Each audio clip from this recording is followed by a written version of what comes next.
গুনাহগারগুলো কোথায়? হে আল্লাহ, ওদেরকে তাড়াতাড়ি আমার পেটের ভেতরে দিয়ে দাও।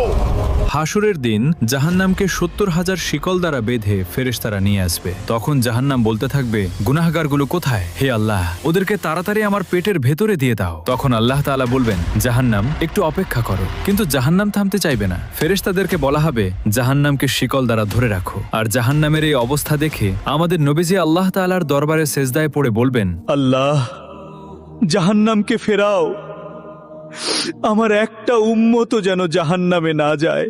তখন আল্লাহ তাআলা ফেরেশতাদের হাতে এক বিশেষ পানি দিয়ে বলবেন, তোমরা জাহান্নামের উপর এই পানি ছিটিয়ে দাও। তখন ফেরেশতারা ওই পানি ছিটানোর সাথে সাথেই জাহান্নাম পিছনে পালিয়ে যেতে চাইবে। ফেরেশতারা বলবে, মালিক, এটা কিসের পানি? তখন আল্লাহ তাআলা বলবেন, এটা জমজম বা কাউসারের পানি নয়, এটা আমার বান্দার চোখের পানি। যখন বান্দা গুনাহের ভয়ে কান্না করত, তখন আমি আল্লাহ ওই পানিকে সোনার কলসিতে ভরে রাখতাম, কারণ জাহান্নাম